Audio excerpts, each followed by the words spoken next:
Adam and Eve, he wanted to extend heaven on earth. ఏదైతే పరలోకంలో ఉందో అది భూమి మీద ఉండాలి అని ఆయన చిత్తము. So when he created Adam and ఈవ్, ఆదాము అవ్వను సృష్టించినప్పుడు ఆయన మాట్లాడినప్పుడు కూడా ఆయన చిత్తము ఏంటంట, పరలోకము, భూమి ఒకలాగా పరలోకం ఒకలాగా, నేను ఒకలాగా మనుషులు ఒకలాగా ఉండాలనేది ఆయన చిత్తము కాదు.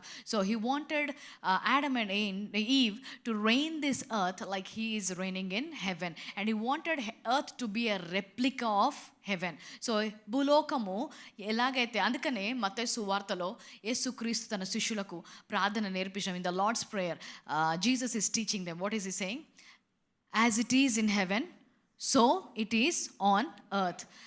That is the will of father. అది దేవుని చిత్తమైంది. పరలోకమందు ఎలాగో భూలోకములో అలాగూ ఉండాలి అని.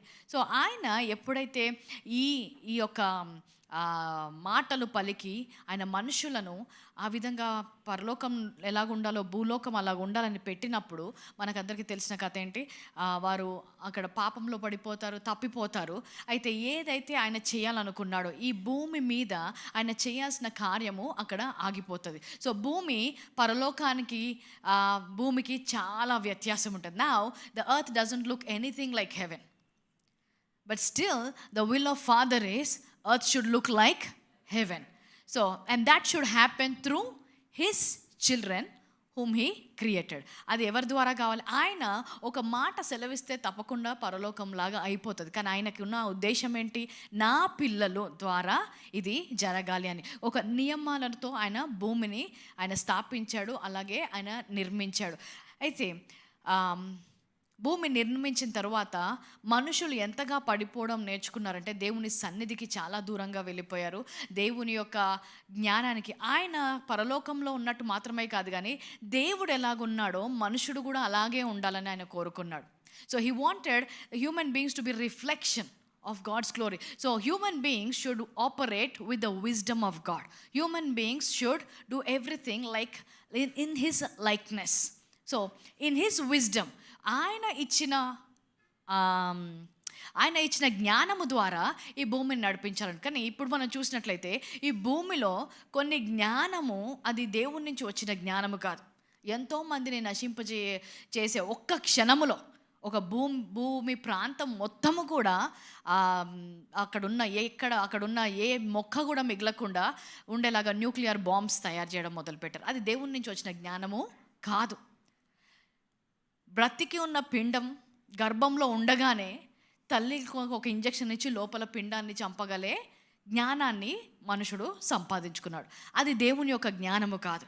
సో దేవుని యొక్క జ్ఞానముతో ఈ భూమి కట్టబడి ఉంటే, దేవుని యొక్క జ్ఞానముతో మనుషులు ఈ భూమిని ఏలి ఉంటే ఈరోజు భూమి మీద సంతోషము, సమాధానము, అలాగే దేవుని యొక్క జ్ఞానముతో ఎన్నో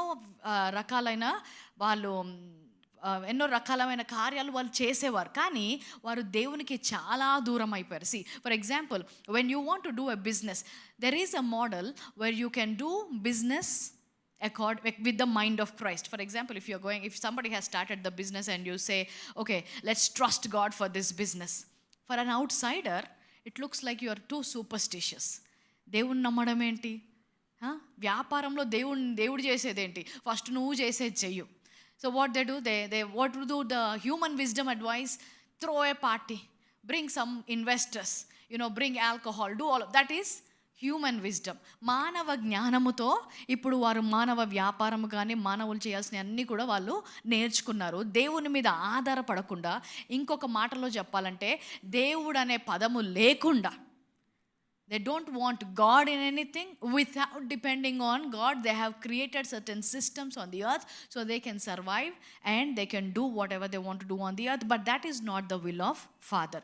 So ఏ అంశము తీసుకున్నా, భూమి మీద ఏది చూసినా కూడా దేవుడు ఆయన స్వరూపము, ఆయన యొక్క స్వభావములో అన్నీ కూడా ఉండాలని ఆయన నిశ్చయించుకున్నాడు. కానీ ఈరోజు భూలోకంలో చూసినట్లయితే ఎక్కడ కూడా దేవుడు అనేది కనిపించకుండా మానవుడు తన సొంత జ్ఞానముతో తను దూరం అయిపోయి దేవుని నుంచి ఆయన చేయాలనుకున్నాడు. కానీ ఎప్పుడైతే మనం ఆదికాండం 1వ అధ్యాయము 26, 27, 28 వచనాలు చూస్తే, జెనసిస్ చాప్టర్ 26, 1, 26, 27, 28 వర్స్, ఆయన ఆదామును సృజించినప్పుడు ఆదాముకి ఆయన పోలికనిచ్చాడు, ఆయన స్వరూపం ఇచ్చాడు, ఆయన యొక్క సన్నిధిని ఇచ్చాడు.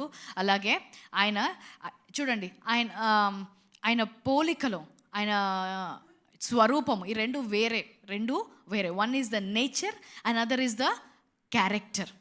ఆయన లాంటి స్వభావముతో ఉండాలంట ఆదాం. ఆయన స్వభావం ఏంటో మనకు తెలిస్తే అప్పుడు మనల్ని కూడా ఆయన స్వభావములో ఉండాలని ఆయన పిలుచుకున్నాడు. ఈర్ష్య దేవుని స్వభావము కాదు, పగ కోపము దేవుని స్వభావము కాదు. కానీ ఆయన స్వభావము ఈరోజు మనం మనుషుల్లో చూడట్లేదు.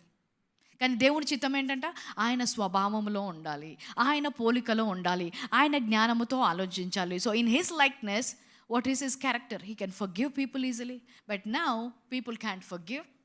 Anger, envy, jealousy, they're not carrying the image of God. ఆయన యొక్క సన్నిధి కూడా వాళ్ళకి ఇచ్చాడంట. ఆదికాండము 2వ అధ్యాయము 7వ వచనం 8వ వచనంలో చూస్తే ఆయన వారిని నిర్మించి ఏదేను తోటలో, he placed him in the garden of Eden, Eden తోటలో వారిని పెట్టారంట. ఆదాము అవ్వ అక్కడ ఉన్నప్పుడు ఆయన సన్నిధిని అనుభవించేవారు.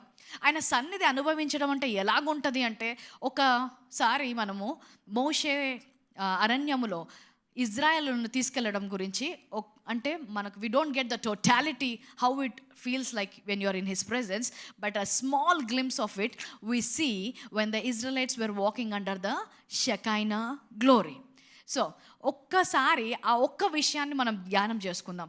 అక్కడ దేవుని యొక్క వీళ్ళు పడిపోయిన వారు, they are fallen people. Okay, పడిపోయిన వాళ్ళు. మోషేకి దేవుడు మొట్టమొదటిగా వారు పరిచయం చేస్తే తెలుసుకున్న వ్యక్తులు. కానీ వారి మధ్యలో షెకైనా మేఘము లాంటి ఆయన సన్నిధి వచ్చిందంట. ఎవరి మధ్యలో? ఆదాము కూడా కాదు, వాళ్ళకంటే కింద పడిపోయిన వాళ్ళ దగ్గర. వారు ఆ సన్నిధి అనుభవిస్తున్నప్పుడు ఆ సన్నిధిలో ఉన్న వారికి ఏంటంటే ఏ లోటు లేదు. వారికి ఏది కావాలంటే అది వెంటనే వచ్చేది. వాటర్ కావాలి అంటే వెళ్ళి రాయితో మాట్లాడితే నీళ్ళు వచ్చేసాయి. మాకు మాంసం కావాలి అంటే ఎక్కడి నుంచి వచ్చాయో కానీ అన్ని పక్షులు వచ్చేసాయంట, వారికి కావాల్సిన మాంసం వచ్చేది. మాకు పొద్దున్న లేవగానే hot breakfast everyday early morning manna. So పొద్దున్న లేవగానే, సో వారికి ఏది కావాలన్నా అంటే ఆయన సన్నిధిలో ఉన్నప్పుడు ఎలాంటి లోటు లేదు.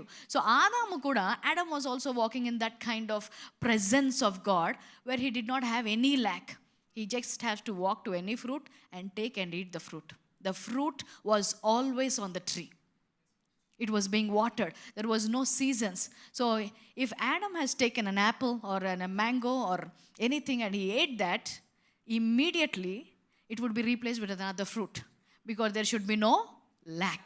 సో ఆయన సన్నిధిలో ఉండడం అంటే ఏంటి? ఎలాంటి అవసరత లేకుండా. ఇజ్రాయెల్ ఏ రోజు కూడా ఆకలితో పడుకోలేదు, ఏ రోజు కూడా మాకు ఇది కొదువైందని చెప్పడానికి వీల్లేదు. ఎందుకంటే ఆయన సన్నిధి అక్కడ ఉంది. అక్కడ ఉన్న వాళ్ళు చిన్న పిల్లల నుంచి పెద్దవారి వరకు కూడా. ముందుకు వెళ్తే సముద్రం అంటే సముద్రం పాయలు కావాల్సిందే. హల్లెలూయా. ఇంకొక ఎర్ర సముద్రం వచ్చింది అంటే సముద్రం పాయలైపోయింది. యోర్దాన్ నది వచ్చిందంటే వెనక్కి వెళ్ళిపోయింది. అంటే ఆయన సన్నిధి కింద ఉన్నప్పుడు ఆయన ప్రజలకు ఆయన ఇచ్చే సమృద్ధి, ఆయన ప్రజలకు ఆయన ఇచ్చే క్షేమము, ఆయన ప్రజల మధ్యలో ఆయన చేసే కార్యాలు అంత బలముగా ఉంటాయి అన్నమాట. హల్లెలూయా. అలాంటి సన్నిధిలో ఆదాము ఉన్నాడు. అంటే ఆయన ఎక్కడికి కదిలితే అక్కడ ఆయనకి ఏం కావాలంటే అది, ఏ రక్షణ అంటే అది ఆయన కోసమే ఆయన అదంతా కూడా నిర్మించాడు. ఆయన కోసమే కాదు, ఆయన మొదటిగా నిర్మించినప్పుడు ఏంటంటే మనందరము కూడా ఆయన సన్నిధిలో ఆయన వలె ఆయన పోలికతో ఉండాలన్నది ఆయన ఉద్దేశము. సో ఈ పాపము శాపము అనేది రాకపోయి ఉంటే మన జీవితాలు అంటే మానవాళి ఎలాగుండేదో ఒక్కసారి ఊహించుకుందాం. They are not going to worry about global warming, deforestation, there is no rains, there are over rains, there's floods. No, that was not the will of God for this earth. అయితే ఈరోజు దేవుడు ప్రతి మనుషునికి కూడా అలాంటి ఉద్దేశము కలిగి ఉన్నాడు. ఈ లోకమంతా కూడా పాపములో శాపములో పడిపోయి ఉన్నప్పటికీ కూడా ఈరోజు ఎవరైనా దేవుణ్ణి నమ్ముకొని క్రీస్తులో ఉన్నట్లయితే నా సన్నిధి మీకు